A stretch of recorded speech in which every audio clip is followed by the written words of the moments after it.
I was an air traffic controller working in the air traffic control centre at Shannon Airport. 182 Shannon, do you read? The last transmission I made to flight Air India 182 was Squawk Alpha 2005. I repeat, 2005. That was the last transmission made and received on frequency.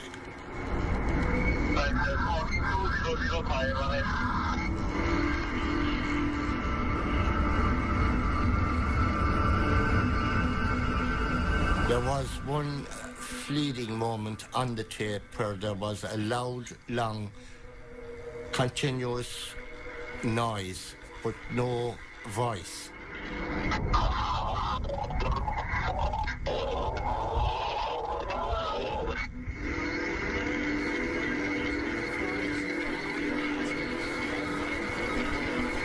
Air India 182 Shannon. I'm transmitted on 3 or 4 occasions. Air India 182 Shannon, do you read? Air India 182 Shannon. Unfortunately, I received no reply on my frequency. So, India 182 has gone off the scope. Where'd you last have him? 269 out.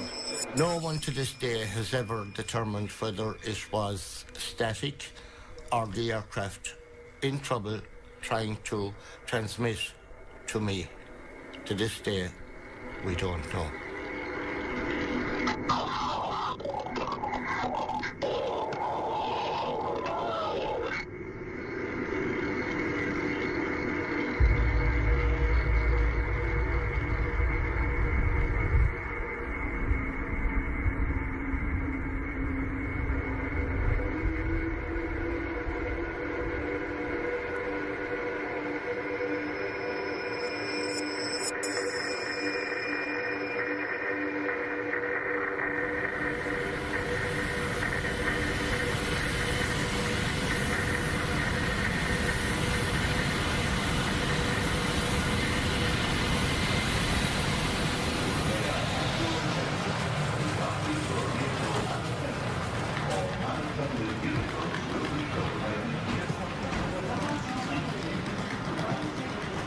My grandmother was ill.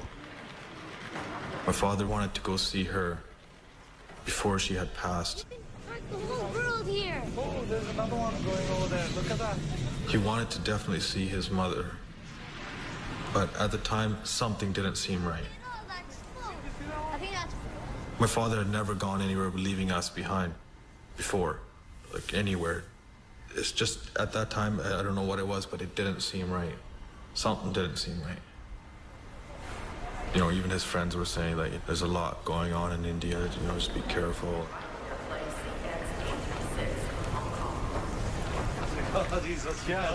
Dayal Johal, he was well known at the temple. I remember him. I remember meeting him.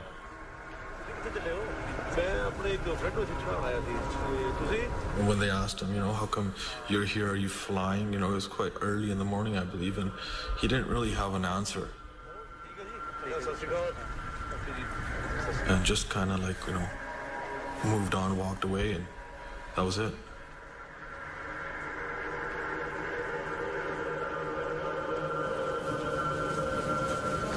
The father was quite concerned. I believe he purchased an additional $400,000 life insurance. He was concerned because he knew that Hardial Johal was a Babar Khalsa member, and it is a militant Sikh extremist organization. At that time, Babar Khalsa was announcing the fact that planes would fall from the sky, Air India planes would fall from the sky, and warn people not to travel with Air India aircraft.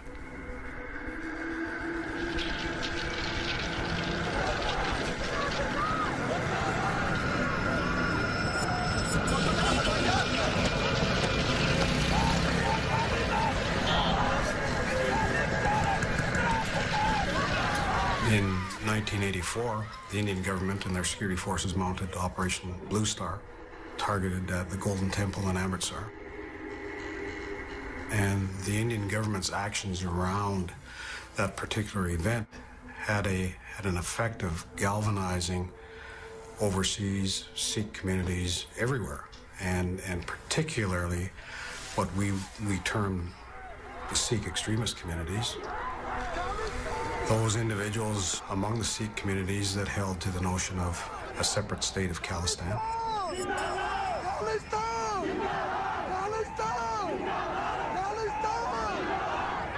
People were very angry. Loved ones may have been killed, temple was interfered with. So people were susceptible to the kind of preaching that went on, which was essentially for a violent response to the government of India.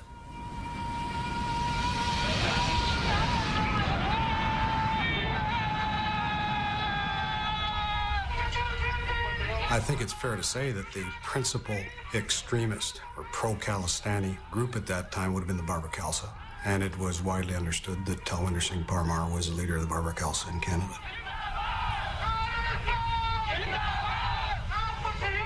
Talwinder Parmar was assigned a very high level of investigation, the highest we had at the time.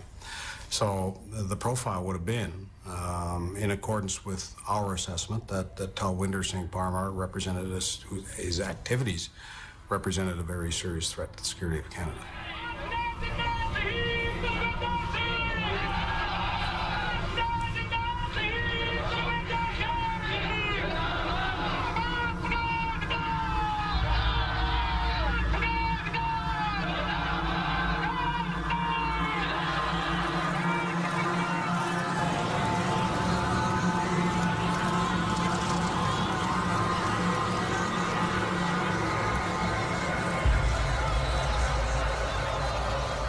Was there an appreciation that we were dealing with a terrorist organization here who has killed, or which has killed? Yeah, that was understood.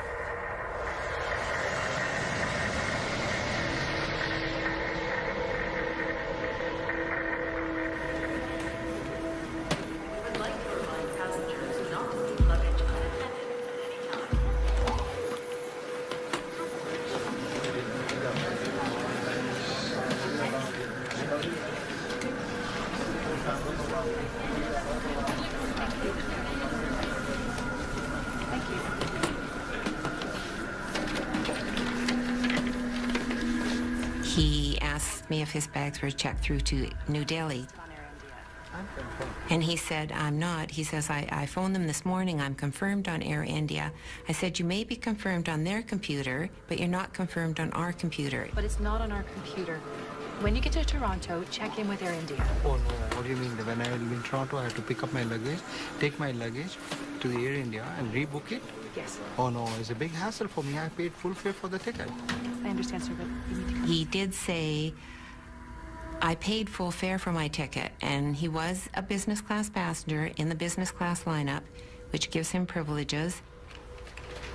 Okay, here. It's okay. You know what? I'll take care of it. And I did change the baggage tag to read Toronto, Montreal, Delhi on Air India. Thank you. Have a safe flight. Unfortunately, that's one of the things in my life that I see in slow motion all the time, is me ripping off the orange Toronto baggage tag and putting on the pink interline tag, which would transfer it over to Air India.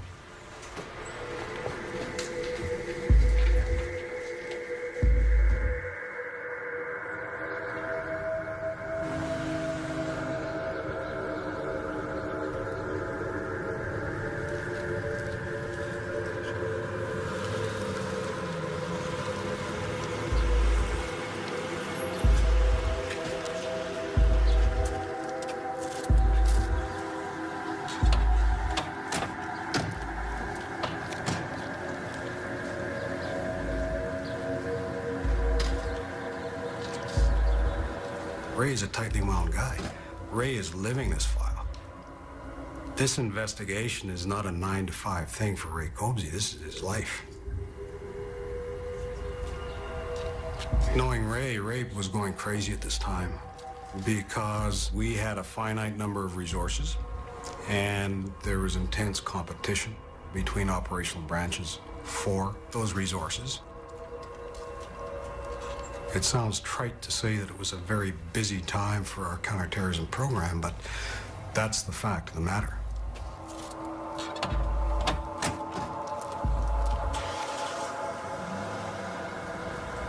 Ray was deeply concerned that if he could not investigate Talwinder Singh Parmar to the depth that he needed to investigate, he was going to do something.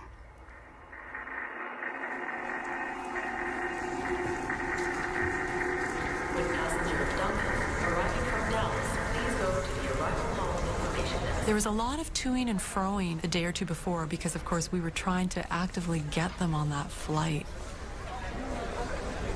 You know, they weren't originally booked on the connecting CP flight to make Flight 182. Just so awful to think of it now. I can remember my aunt using a phrase, oh, it's just heartbreaking now. You know, it's a saying in Islam, inshallah, if it be the will of Allah. You know, inshallah, we'll meet again.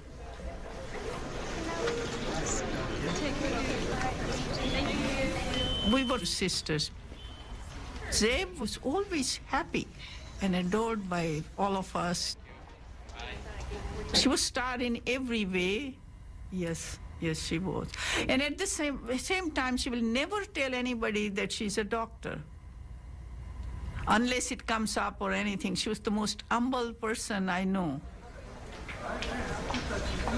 And I remember my mom just not letting my aunt go. They just kept touching each other's hands through the glass. I really remember that. Smile. And feeling frustrated, feeling embarrassed, you know, and just saying, okay, bye to my aunt and uncle. And we never... It just wouldn't even occur to us that we'd never see them again, ever.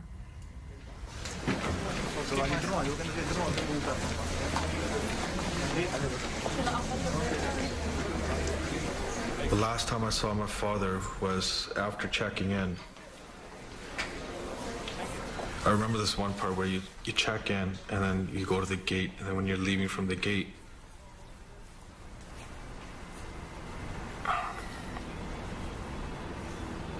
you walk.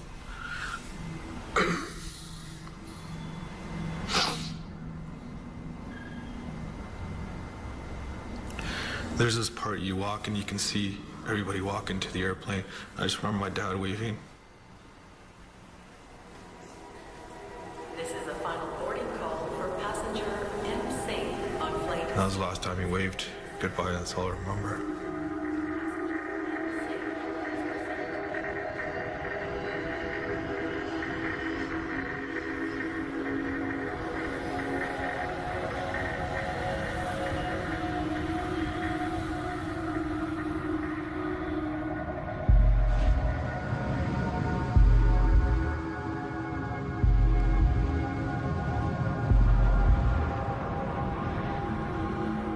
When she left, I was very restless, just almost suffocating.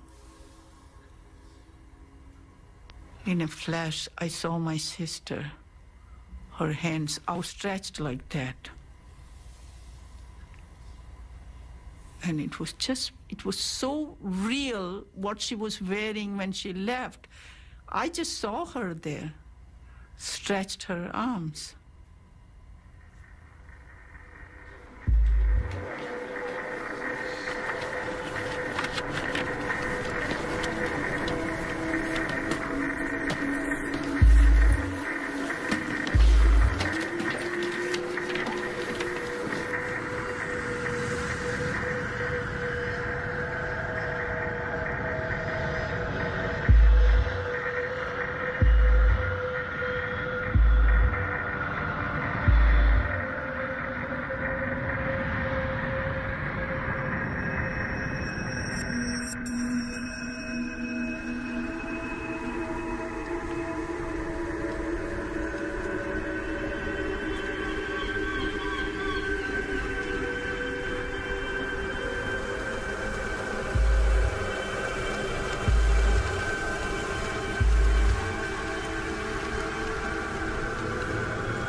early stages of a plan.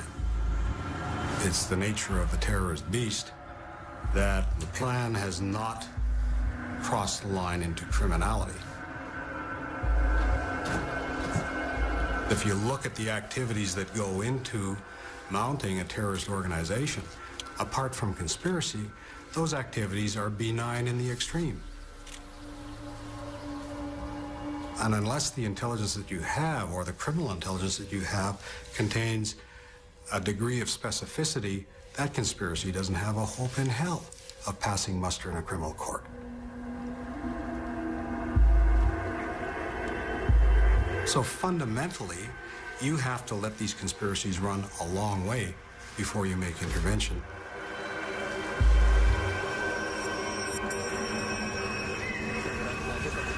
I call this the 60 minutes to boom phenomenon.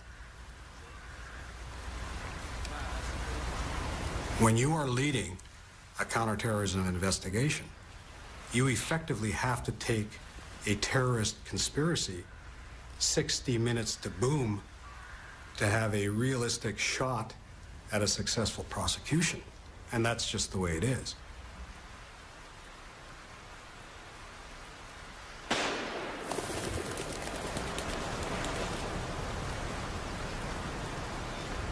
We didn't know what that bang was. We didn't know if it was a report of a rifle or a detonation.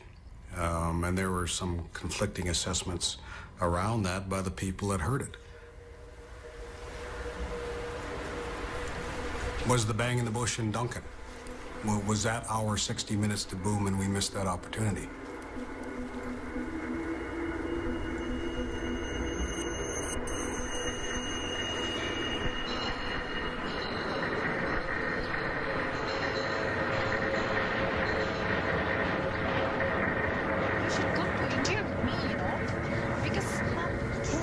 My mother, Borsha Kelly, was accepted to do her PhD at a university in India, and that's why she was going back.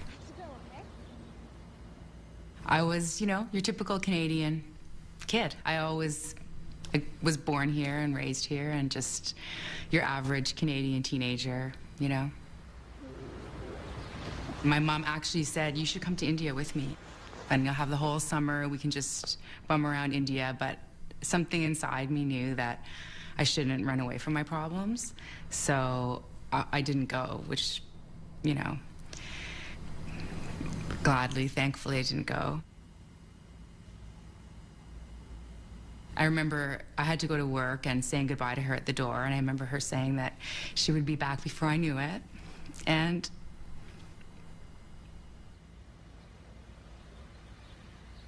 she used to say to me and my sister, I'm in the prime of my life.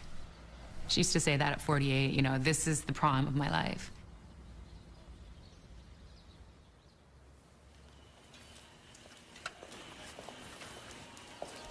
All right. Oh, is that you, Doug? How's it going under here? Oh, good, good. When I first met Inderjeet Rayat, he was working in my truck. Yeah. Found him to be a very personable fella. Perfect timing. So it's giving you a lot of trouble. I was a corporal on the Duncan General Investigation Section, and I received a phone call from Ray Cobsey, and he told me that he was with CSIS. To be honest, at that time, CSIS had just formed, and I had to do a bit of thinking to bring out what CSIS was in my mind, which I did. And his inquiry was to do some discrete background checks on Inderjeet Rayat. Inderjeet Rayat seemed to me like a nice family man. I had 5 children. I believe he had 4 children. Seemed to have a lot of the same goals in life and whatnot, and we just seemed to be one of those deals where we got along well with each other. Personalities sort of clicked, and we had some good conversations. And as the investigation started to unfold, I certainly started to see a different person. It was certainly not just for myself, but for all police agencies in this country. It was a learning curve about terrorism, and what a terrorist is really like.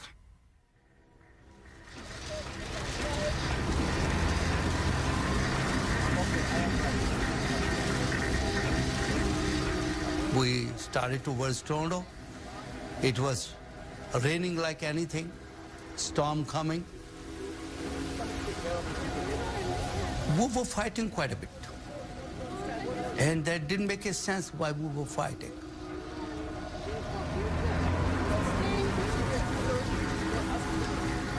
Anu was just kept on saying, I know, Dad, that we are going and you're going to be alone. With a kid did not understand that.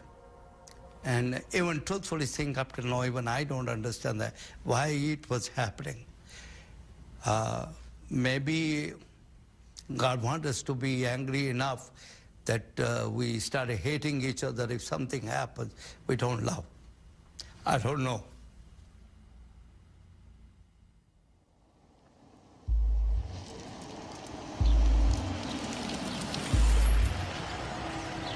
In this group of associates that Talmander Parmar had, you had a bunch of like-minded individuals who got together and plotted actions and planned for the future of Khalistan. You're talking about Hardial Johal, Surjan Singh Gill, Inderjit Rayat, Rapudaman Malik, all of the names that have surfaced in the context of the Air India conspiracy. When we talk about his close circle of contacts, that's who we're talking about. Rapudaman Malik, to the extent that there was a money guy associated with BK, Rapudaman Malik was that guy. To bring life to the Babur Khalsa and to support terrorist activities of the Babur Khalsa, Malik was a good candidate to go into that role.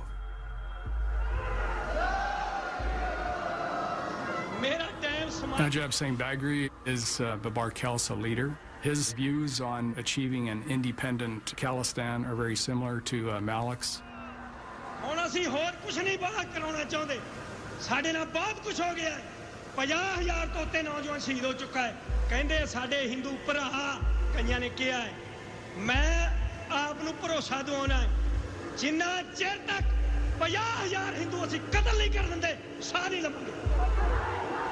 These are very bellicose individuals.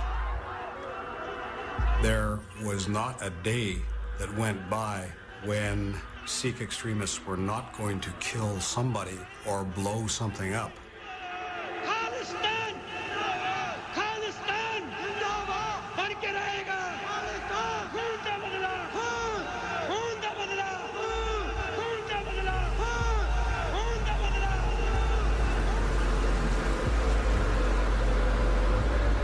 There were many instances where people spoke up and they were threatened, physically manhandled, and they changed their stance the next day. It was a state of fear that existed in the community at that time.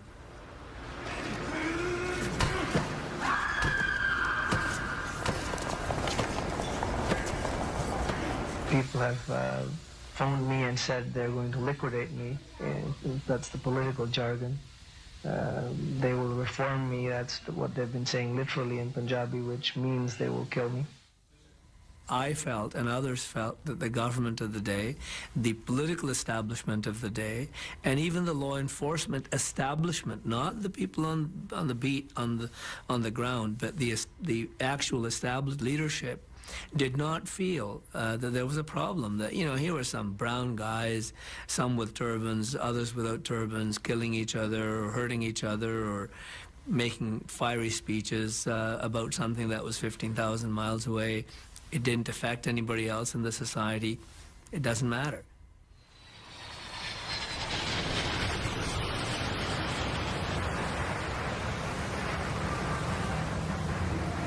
Just as we were approaching the airport, the rain stopped. I was very worried. I said, you know, with this storm and all, taking like the planes going out and all that. And my husband said, what time are you living in? He said, this type of rain doesn't bother the big airplanes. But it just felt very comforting that everything had cleared up.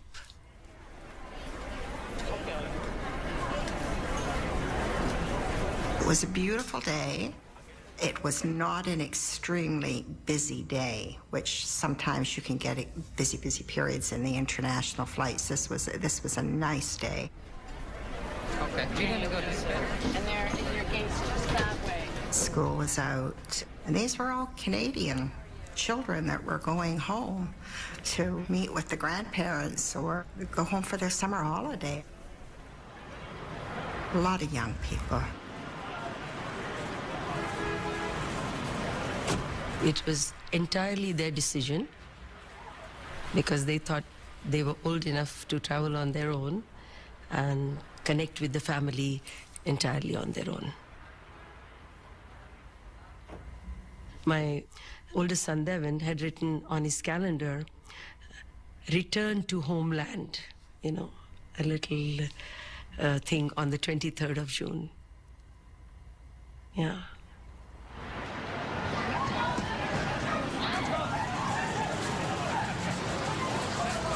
We had two very talented young daughters, and my life revolved around my family.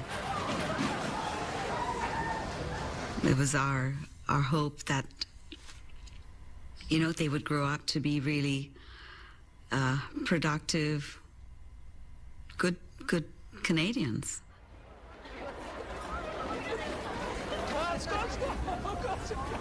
There was this odd coincidence about all 5 young women being dancers traveling together, and Vishnu was going to be this one chaperone of these 5 young women, and we teased him about it, and he kept saying, I'm going to get a seat so far away from these 5 boisterous young women, you know, so that I can travel in peace. We traveled always together. This was one of the first times that we weren't all together.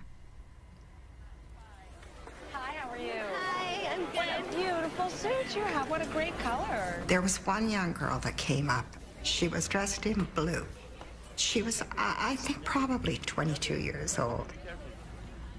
And she said, it's my first trip over there, and I really wanted to look so nice. So we assured her that she looked so beautiful, and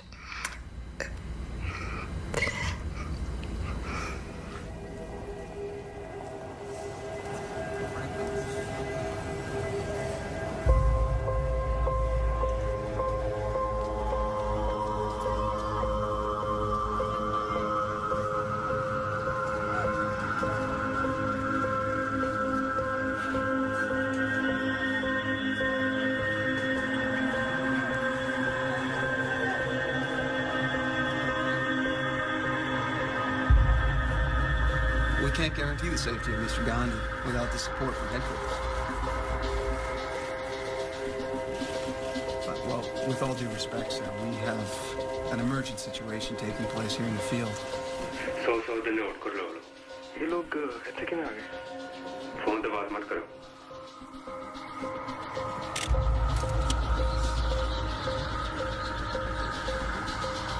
So if you're Ray Cobsey, you know, you breathe a sigh of relief, you say finally, and you start hoping and praying that what derives from resources that he now has will in some way advance your investigation beyond where it was before you got that resource allocated to you.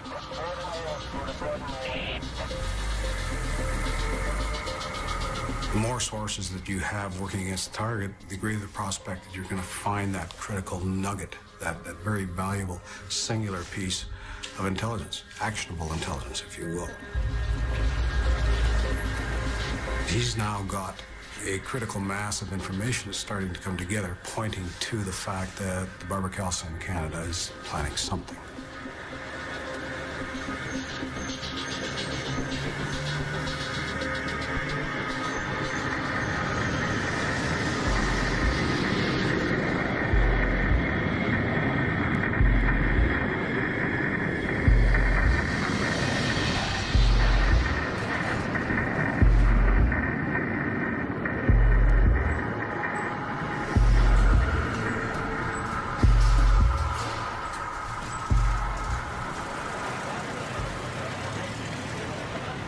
I Liked everything about him. He looked very, very handsome in uniform, tall, very handsome Sikh gentleman, and very fit to look at, very intelligent. He was very ambitious. His friends always thought that one day he will be the managing director of Air India with his qualifications, his background, and his intelligence. There is no one like him.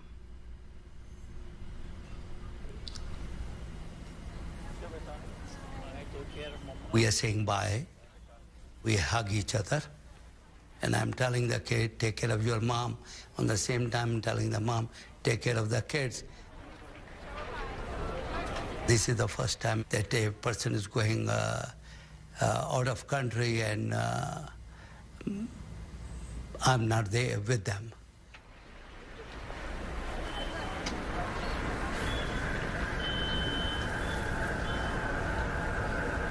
And I turn around and see from the other side there was another line standing for British Airways. Surprisingly, there were almost 80% people with a turban. And I asked that friend of mine, how come all the Sikhs are over here? And they were not in Air India. Only 2 people went to Air India. Why? He said, you know that the Sikh people have boycotted Air India. I have to pass out to my family. I wanted to see my family at that minute. Something was pushing me to see them. I do not know what to do. They won't let me in.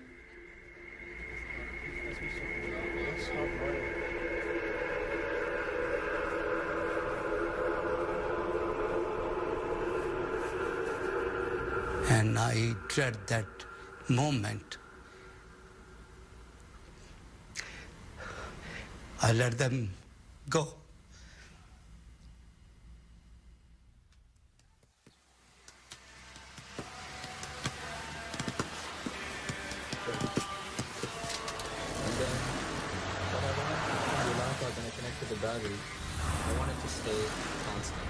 One of the things that does stand out in my mind about this investigation is the piece of evidence where Mr. Rayat went to the store. He had the battery, the relay, and I believe it was a light of some type, and the time clock. When it went off at the set time, it blinked. And his goal was to have a solid beacon instead of the blinking beacon. So I just picture in my mind this fellow walking in the store that's, as evidence suggests, building a bomb, walking into the store with this contraption and asking these questions and help to do this. Ready? Perfect. Certainly, that's one of the things I really recall, and it's just unusual for somebody doing that caliber of crime to do that. So you want a few sticks? Yes, please. Yeah. Canadian police agencies, we were in our infancy as far as terrorism investigations. Police officers at the time, I mean, yes, Canada has our great Canadian mosaic today. Back in 1985, I don't think the police were any different in East India. And we didn't know the difference between what is a Punjabi, what is Sikh, what is Hindu, Khalistan, what is that? Where's India? Like, Where did you put the sticks? here you have a conspirator walking around and telling people about his concerns back in India, and he has to do something, and very overtly doing things, which is laying in an evidentiary trail. Big explosion from 2 sticks, I can't believe it.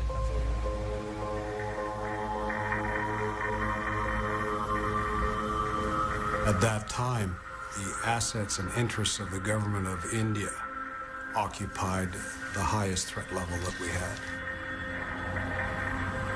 What do you do Unless you have intelligence that says specifically these individuals associated with this organization intend to place a bomb constructed in this fashion on this aircraft leaving Toronto on this day and at this time, what can you do?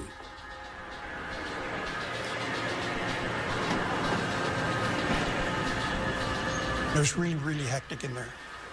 And there was a lot of pressure on those people.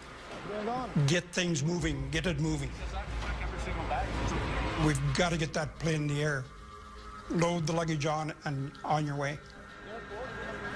Most airlines don't like to see one of their aircraft just sitting idle.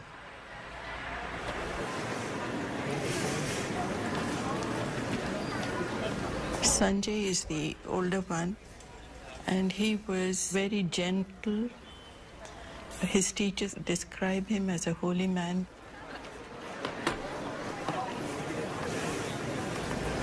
My younger one, Deepak, was bright too. He too was an honest student, but he was full of life, full of laughter, full of mischief. I used to say, I have two hands, one's Sanjay, one's Deepak. I have two eyes, one's Sanjay and one's Deepak. One has got foresight and the other one is the light of my life, because Deepak means light. He was born on Diwali. Deepak said bye, and then that's it. He went off straight with the kids. He was laughing, jumping, running. Wait for me, guys. And Sanjay came to me and said, Mom, look after Dad. Sanjay said this, and then he went forward, said goodbye, went forward, said goodbye. He turned back 20 times before he turned off. The kids were ahead of him, and they went away, and the lady went with them. But this son of mine turned back 20 times, and then I began to feel agitated, and I said, Babu, what is this? This is not normal.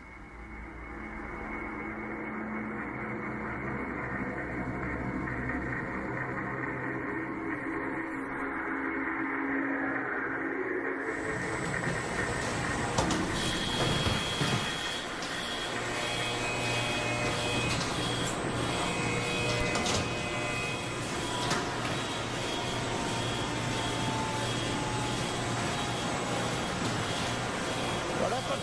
I just stopped. I don't know.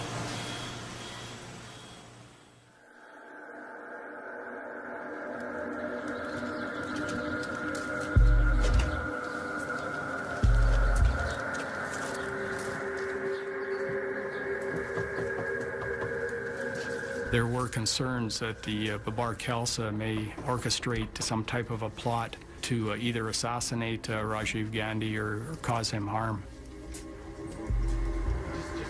So that was a meeting done by the RCMP and the security service in the States. I know nothing. Okay? To see if they would tell them anything concerning what they knew about certain individuals, and also to let them know that they were being watched.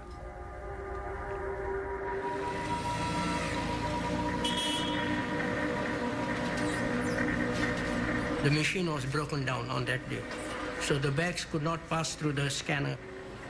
Everybody come here. Everybody. The security guy came downstairs and explained to the security people what they should do, and gave them a hand wand to check the suitcases.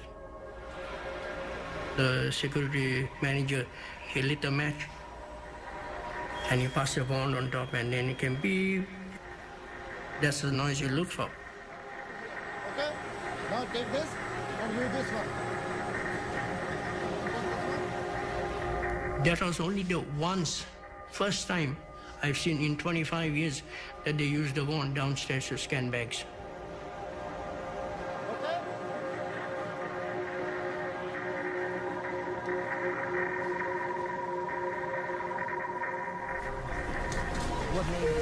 Ladies and gentlemen, we would like to apologize for the delay in boarding Air India Flight 182, soon departing for Delhi via Montreal and London Heathrow. We thank you for your patience and we will keep you updated. Mesdames et messieurs, veuillez accepter nos excuses pour le délai. There was quite a number of children on board the flight, and this is the most vivid memories I have, personally. The one that keeps coming back is the little girl. She couldn't have been more than 7. And she was clutching a big box of chocolates. And I can still see that little face.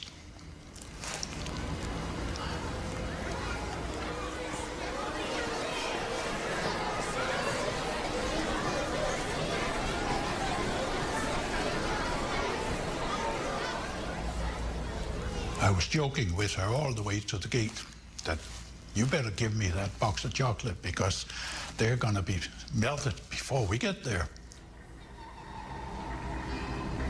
Oh no, sir. Oh no, I'll keep them.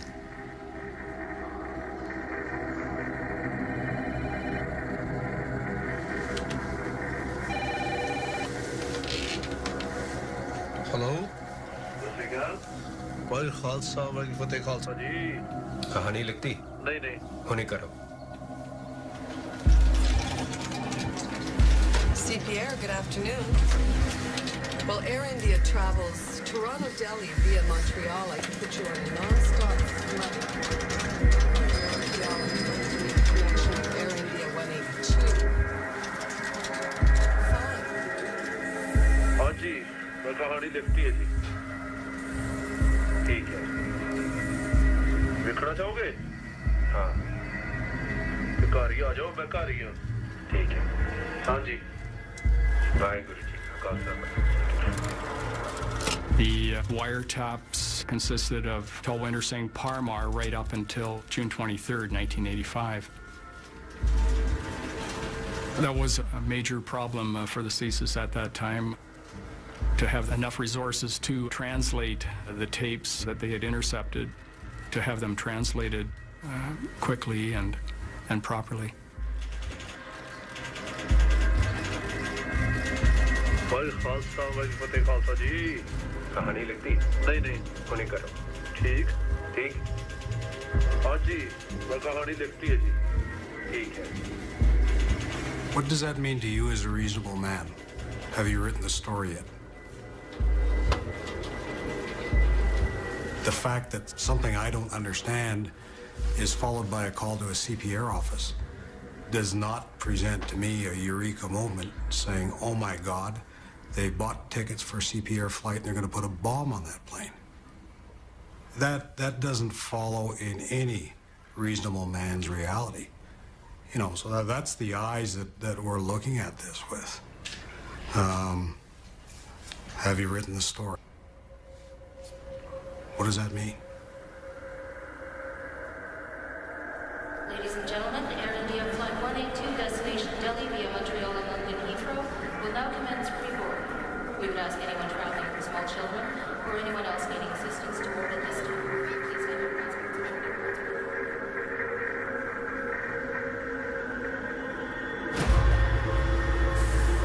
When the bag came down, the guy went with the scanner. So it came beep, beep in the center. And then he turned around to the girl who was in charge, security girl. So she said, that's okay, she says. He looked at me and he did this, so I did this also, you know. So I lifted that bag, I put it on a cart. I strongly feel they should have checked that one bag.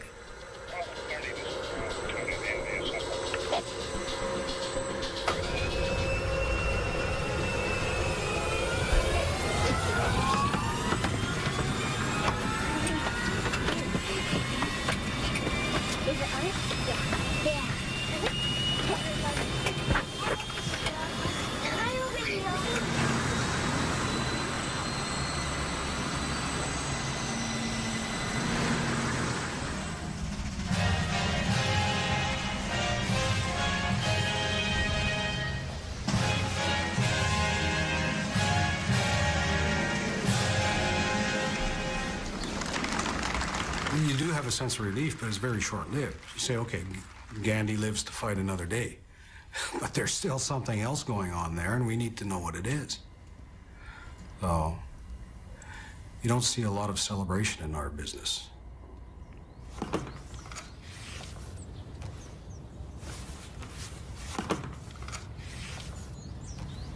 You go back to square one and you say, well, it wasn't that. It had to be something else. Okay, if it's not Gandhi, then what?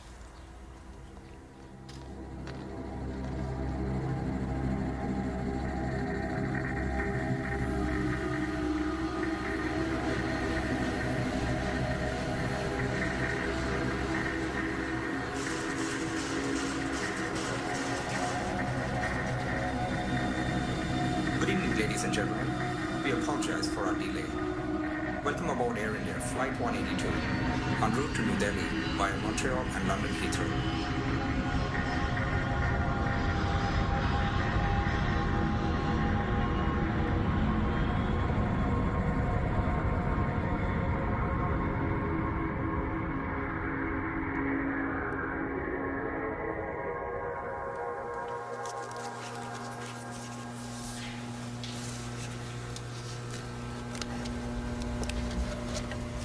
I've seen what bombs do to bodies. I've seen what falling from great heights will do to a human body. I've seen what burning flesh looks like and smells like. This is not an ethereal concept.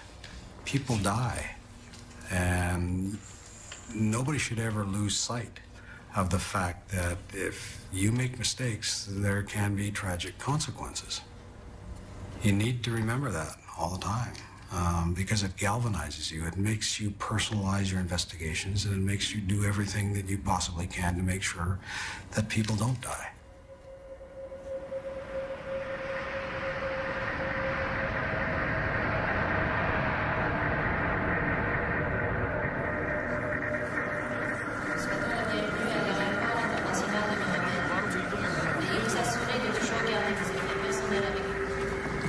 I was a good girl. I had done what I was asked to do, which was to put on a certain amount of weight so I could be rewarded with a weekend pass so I could attend my sister's funeral, graduation.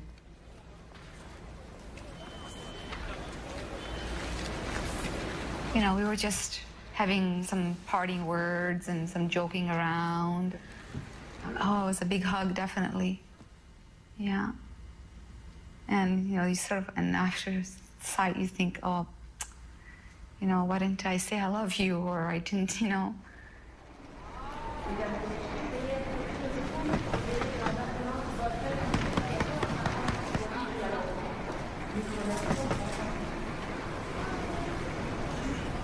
There are certain things that, you know, you remember very vividly, very, very clearly.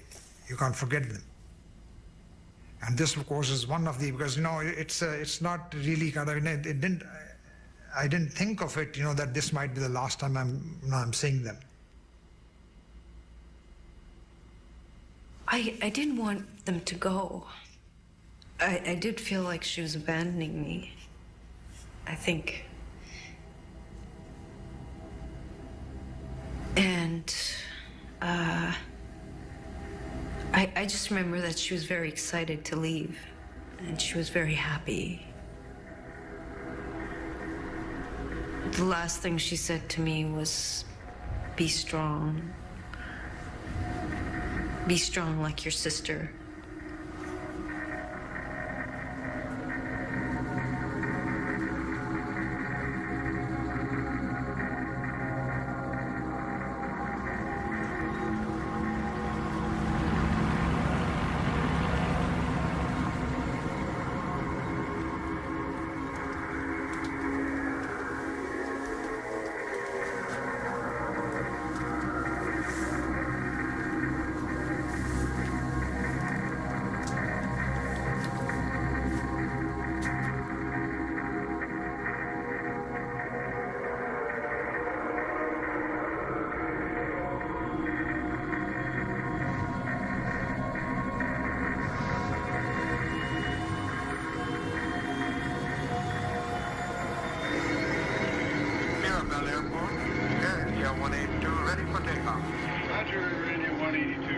takeoff. Contact departure 12465.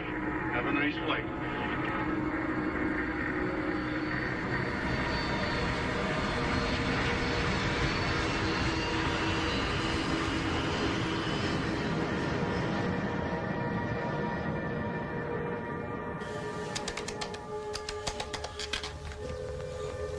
Hello? Hello भाई खालसा भाई फतेह जी चिट्ठी भेज दी हाँ जी हाँ जी चिट्ठी तो मैं कल दी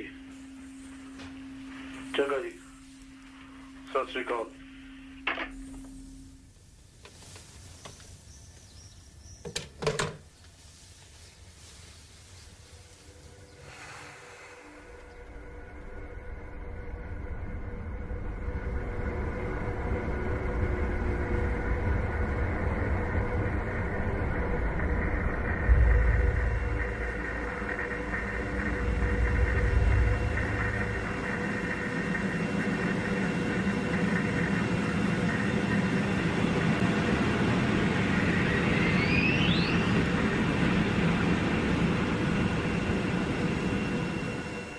Two people were killed and 4 were injured when a bomb ripped through the baggage handling area at Narita Airport today.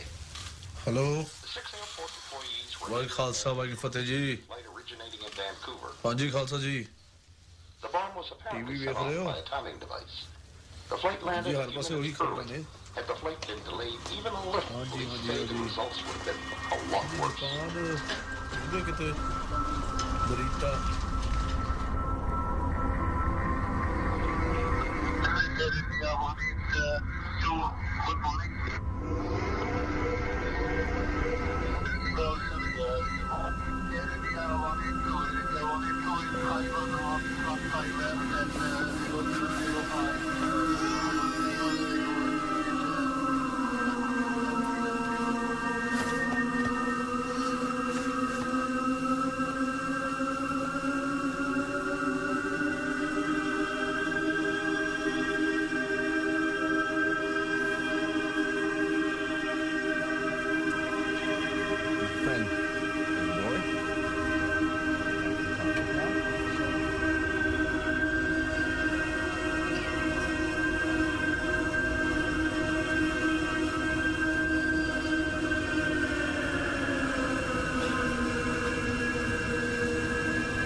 Air India 182 Shannon. Air India 182 Shannon, do you read? There's an Air India 182 at this time. He's not talking to us. Can you see anything ahead of you there? 33, and I saw a piece of a contrail out the left side that looked like it might have been at 31, but certainly no airplane yet. You don't see anything there? At this time, we're very worried. We're very worried. Yeah, that's it. We tried every means humanly possible to re-establish contact with the aircraft. Unfortunately, it was not to be.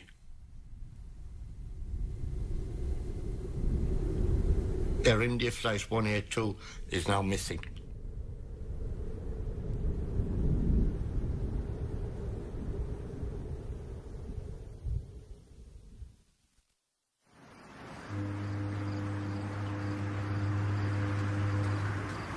Well, the phone had awakened my sister and I, and we were sort of groggy. It was very early on a Sunday morning, a beautiful, quiet Sunday morning in June, and suddenly my mom's screaming.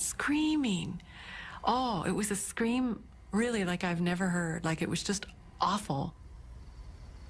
I don't think I'll ever forget those screams. No, I know I won't.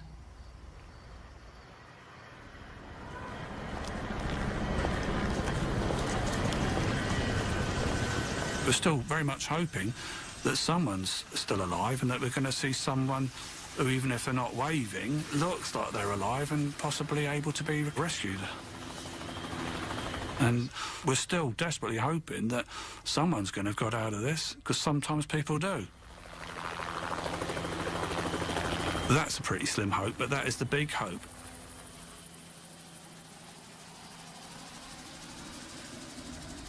He said to me, he said, "It's the boys' flight." And I said, "What happened to the flight?" And he said, "They're saying that it disappeared and there are no survivors." And I said, "I can't be." I said, "That can't be."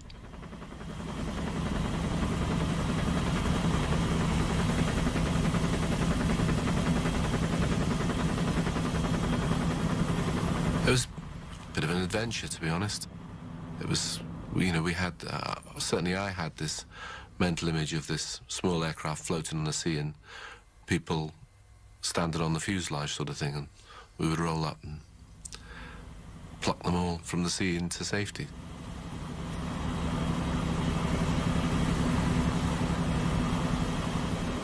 He went to the phone, he said, yes, the children were on the plane. And he says, all's gone, and collapsed. And I got out of the bed and said, "Don't cry like a lady, like a girl," you know. I said that, and I ran to the television, turned it on. Programs normally seen at this time have been canceled or rescheduled so that we may present the following CBC News special. It's one of the worst air disasters ever, and it's taken more Canadian lives than any other crash in history. Air India Flight 182 simply disappeared from radar screens off the coast of Ireland. On board were 329 people. More than 280 of them were Canadians. At least 86 of the passengers were children. It is almost certain that no one survived.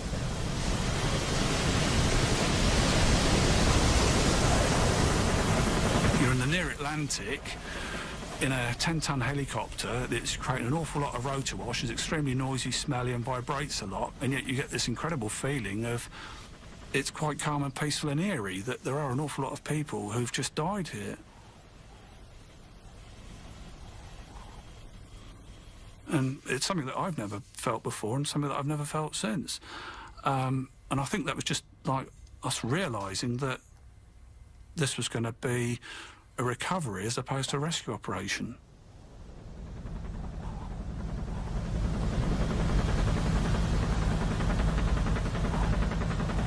He had a lot of sadness on his face, and he said there is an accident of 182. So straightway I asked him, is it on the ground or in the air? He said in the air. And I still remember my words. I said, "I'm finished." That was what straightway came out of my mind, my mouth, and this is how I felt.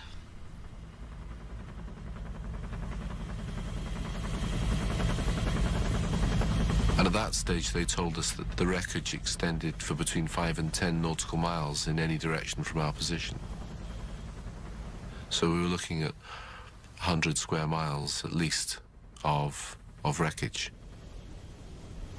The enormity of this thing was starting to sink in. Everybody was just hoping for the best at that time.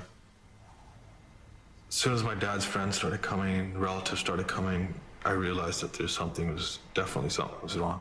Nobody actually really told me what happened. I kind of pieced it together. As far as you could see was wreckage. You could smell the aviation fuel. And for a brief time, the smell of recent death was even stronger than the smell of the aviation fuel.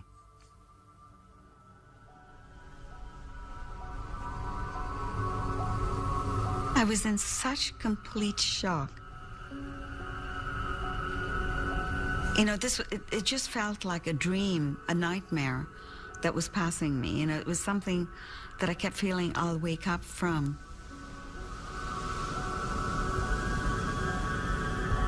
And it wasn't until the first body came in where the impact hit. It was extensively injured. It was the body of a woman, and she was really badly injured. There was an immediate impact on some of the men in the boat. And some of them were crying and some had been sick.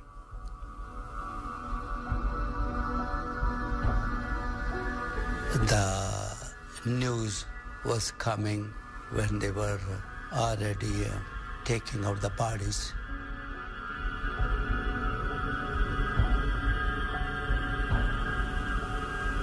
I just made a statement. I say, don't worry about that. The plane fell there. I know they know swimming, so no big deal of that. And they will swim.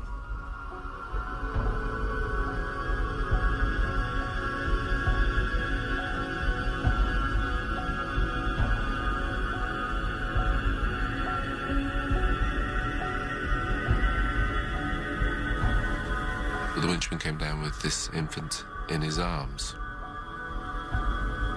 And it was just terribly wrong that this infant that looked perfect was so cold and so without life and so out of place. You know, you don't see babies on ships. You don't see babies on the deck of ships in the middle of the Atlantic. And when you do, they're supposed to be warm and alive.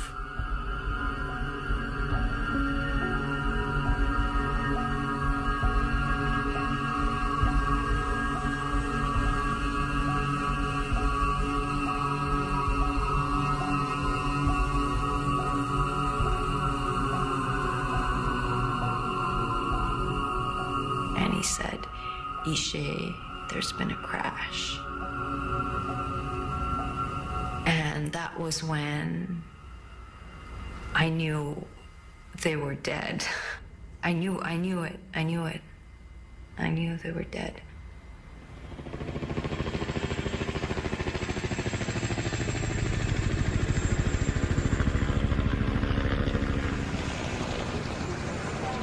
We weren't trying to recover wreckage as such, but there was this container, and I was just amazed to find that there were sweets and a chocolate bar in there with little tooth marks in it.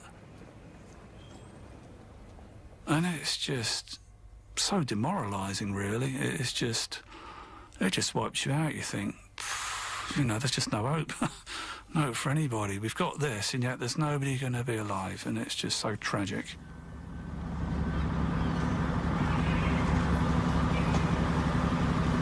It was absolutely breathtaking to see such a sad scene, really. But I always remember the sadness I felt in my heart when that boat was coming up the river. And it quite apprehensive of what I may see and would I be able for this.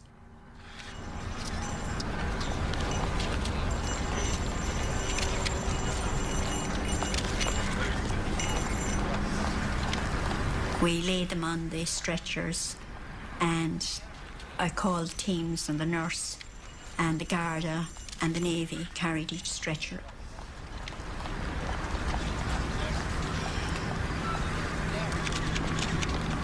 You know, it was very blustery that day, actually, because I remember the nurses had to put their hand across the stretcher to make sure that it was steady.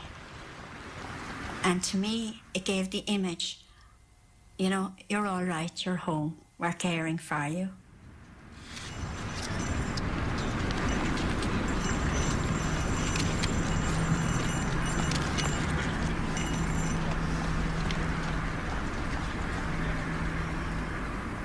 It had been a hard day's work. A tough job, it had to be done, but you'd done it. But the impact of it all, the enormity of it, was that night when I saw the news in Dublin. I wept. I went to my cabin and wept. The Canadian authorities who are investigating the Air India plane crash have been faced today with one central question. Was there a link between that and the bomb which exploded at Narita Airport in Japan at around the same time yesterday morning? There is still They can only answer that. speculation. They'll be on their way. The flight recorder hasn't been found. The bodies which have been recovered so far have Suddenly been it injured. disappeared from air traffic control radar screens. It is now suspected, though not confirmed, that a bomb blew the plane apart.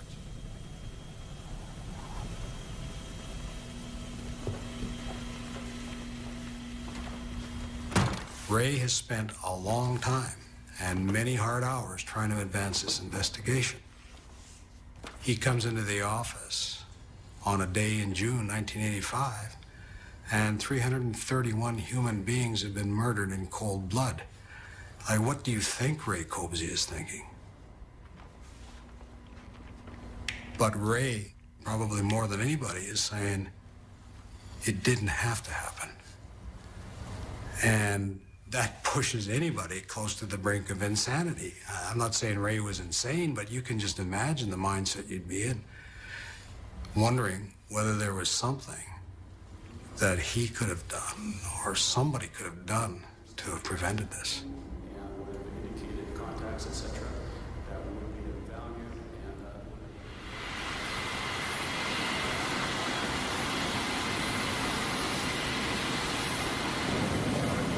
There were a lot of people that had met the same fate as my wife. You know, they were the same relatives there. And there they were looking at me and they were saying, the Sikhs did it. And I was one of the person that was wearing a turban. And it was quite a trying moment there. And people saying, you guys did it, you guys did it. And I had to tell them that I lost my wife too. We were the first ones to arrive, and there were no Canadians. And when we went to the Indian consulate people, they said, what citizens you are? We said, we are Canadian citizens. They said, you have to wait for the Canadian people to help you out. And when we went to Ireland, there was no Canadian representative. Nothing at all? No. And I think that was the beginning of my rage, really. Started in the days after the bombing. I remember then Prime Minister Brian Mulroney sending his condolences to the Indian government, which was such an outrage to me because, you know, my mother was a Canadian citizen. I'm a Canadian born in this country, and yet his condolences are going to India. It's like we were never Canadians in the first place. You know, that this was not something that happened to people that lived in our country.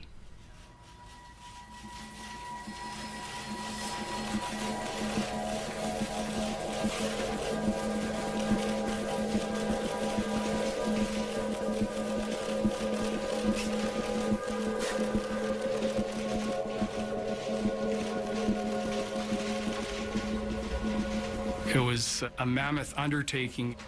During the initial stay with the task force in 1985, I wasn't aware that CSIS had information or intelligence concerning the Barkhouse's involvement in the bombings.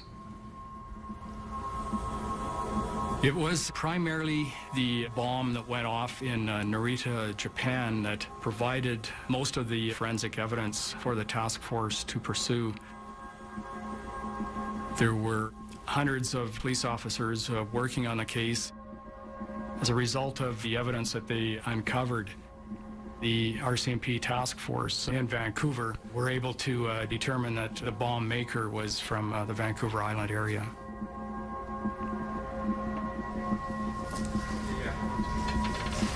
As the investigation unfolded, we found that in a very short time period before the baggage was put on the plane, Inderjeet Rayat went to Auto Marine Electric here in the Lower Mainland and needed to purchase another battery, took some of the components into the store, and sought to use his employee discount at the time he was in the Auto Marine store.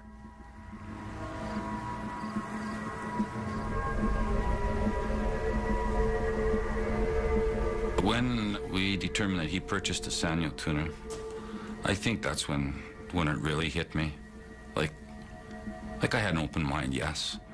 Maybe some part of me was saying, oh, could this really be? When I determined that he purchased that Sanyo tuna, I thought, there's too much here now. This is the man in my mind.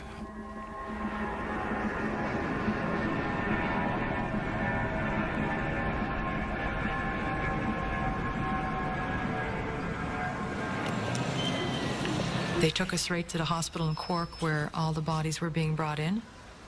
They gave us some forms from Interpol to fill out as best as we could to describe our family members, any noticeable birthmarks or scars and anything that could help them in the identification process. Because we didn't know at that point what condition the bodies were brought up, because, you know, even in my mind at that time I'm thinking, well, maybe he hit the water, was unconscious, woke up, and he's somewhere, you know, wandering around, doesn't know where he is. Like, I mean, you think, you grasp at all sorts of crazy ideas, thinking that they're still alive.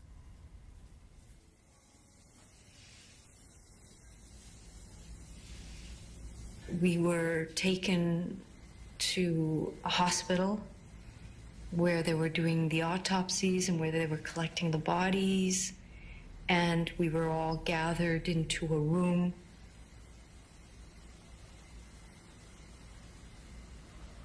We were sort of reassured that the deaths were instantaneous and no one was really conscious of what was happening, and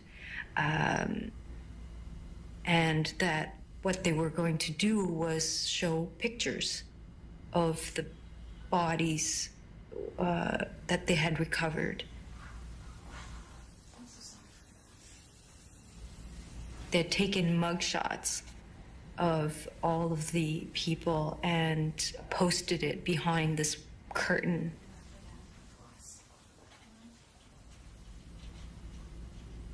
I was able to identify my sister. It didn't look like my sister. Her face was flattened and her nose was gone. But I was able to identify her because she had a particular way of wearing her eyeliner. And that eyeliner was still on her face.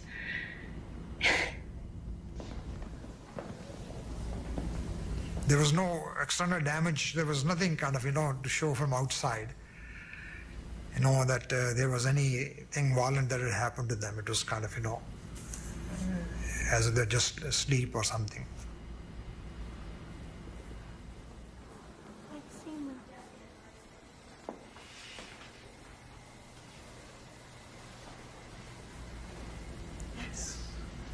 And their face was fear. It was just like they had this, something had happened, and they were like this mortified, and it was like frozen right there. The picture was just full of these. I couldn't have borne to see their bodies. It was just. Sexy. Yeah.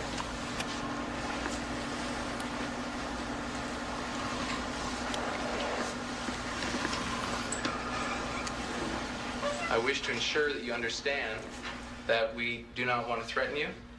We don't want to harm you. We're not going to retaliate against you or your family or anybody else. Okay? Like you related to me before that in India, when they take you in for the police station, they beat you up and stuff like that. Well, I want you to understand that we don't do that. I know that. Okay, you shouldn't. I don't want you to feel threatened in any way. I'm not threatened, I'm just like, I'm really shocked. When you say you're under arrest, like, I'm just really shocked, like, shit. Like, I was mystified that this man that I thought was a certain type of person was now this type of person. And going through the interrogation, he still remained, this would be hard to explain, he still remained a very nice, cordial, believe it or not, likable person. But at the same time, admitting to you that he did get dynamite, that he did purchase the Sanyo tuner, and I don't believe for a second that you're such an awful person, okay? I know you did some bad stuff, and I want you to be honest with me, okay? Now, I know when you're lying to me. You and Mr. Palmer went into the woods. Why don't you tell me what you did when you went into the woods, sir? We just went on a walk, okay? Okay, but there was a loud noise. What was that? Well, what loud noise? What are you Well, that's what I talking just about? asked you. I didn't want you to repeat the question. I asked you what? What made the loud noise? What? How can I do it? How do I know? Okay, that's what I'm asking you. What was the loud noise?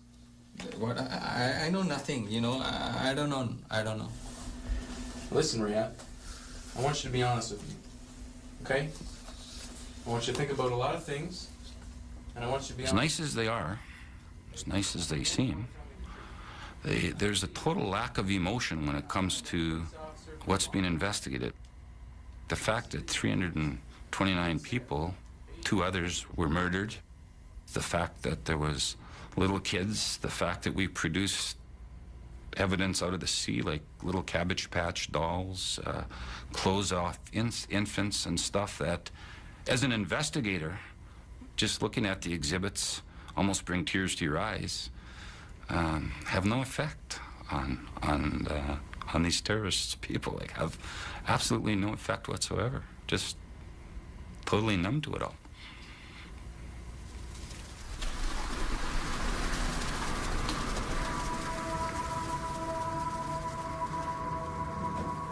We found out that they loved flowers, the Indian people.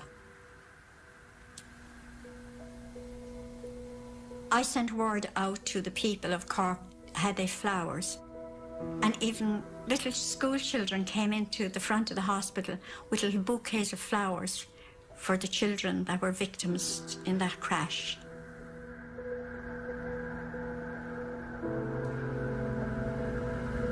It's a small village, and when they saw 329 people and families coming there crying, they were deeply moved. They opened their homes and their hearts, and if it was not for them, I don't know. I don't think I would have even made anything of my life. We keep on looking. Every day was worse than other.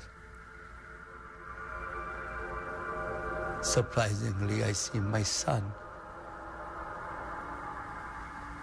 He was just sleeping. He looked like a little weaker. That's it. But just a very peacefully sleeping.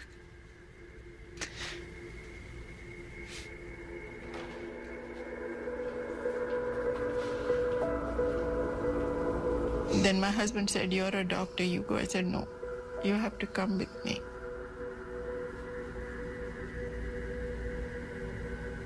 And then I saw the body. Of course, it was nothing like how we sent him.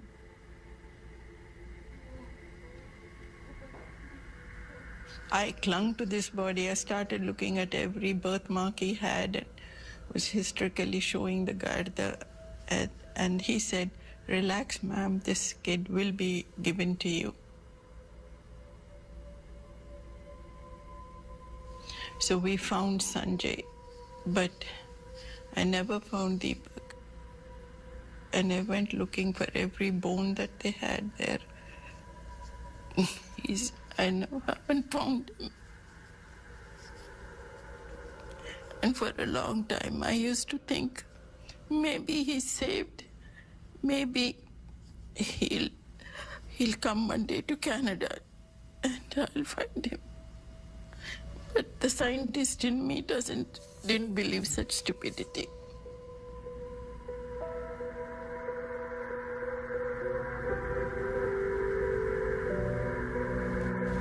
No, I don't know. That time get happy, get angry, or get sad. Because when you come out, you hear the voice from the people. People were congratulating each other as somebody found the body of their loved ones. That's the first time in my life I have witnessed that.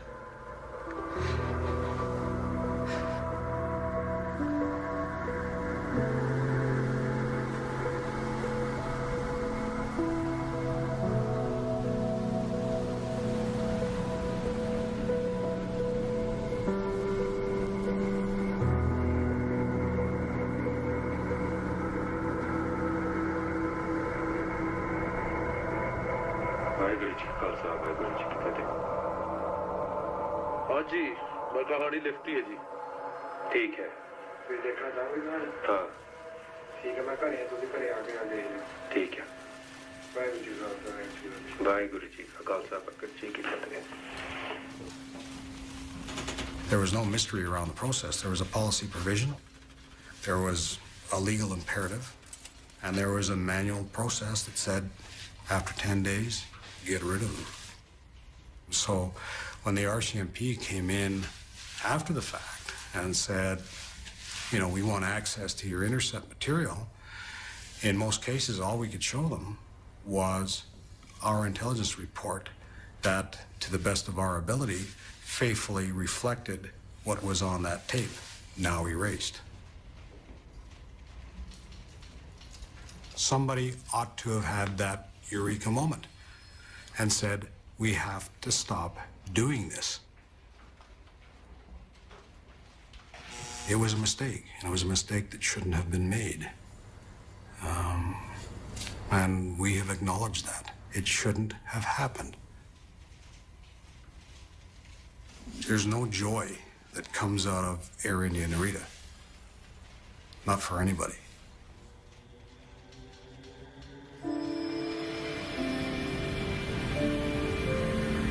So the next day was, of course, July 1st.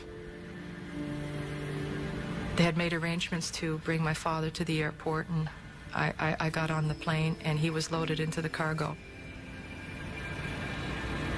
I remember watching him being loaded into the cargo, and I got on the plane, and they're celebrating July 1st, and everybody's happy, and they were having, I remember the menu was lamb with mint jelly. That's what they were having, and I'm thinking, all these happy people, and here I am, this is the first airplane trip I've ever taken with my father, and I'm up here, and he's in the cargo.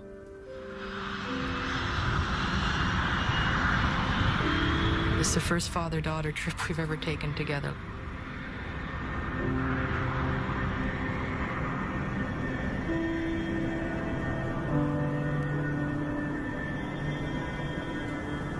If I lose my husband, am I still a wife? If I lose my children, am I still a mother? Who am I? To walk into that house and know that that bed will never be occupied by that person again. To go to their closets and feel their clothes and smell them.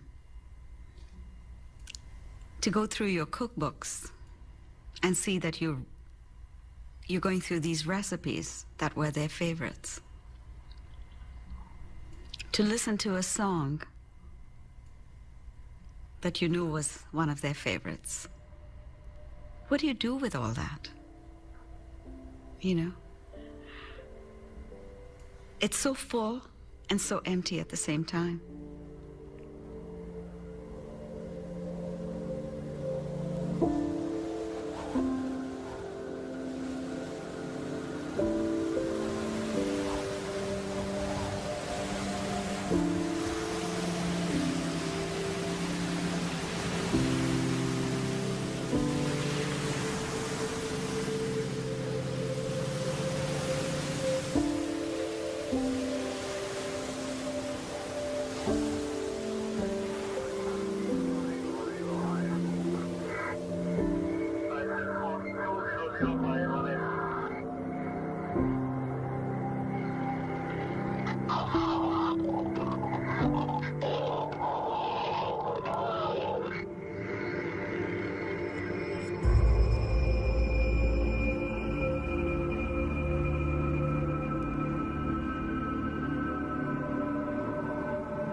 Maybe they had a nice family, a nice wife to go home to.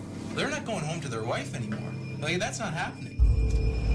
What do you think should happen to people who do things like this? What do you think should happen to the people who did this? Tell me what you think. You know, that's really bad what happened, right? I feel sad. What do you think should happen to the people that did this? They should be shot.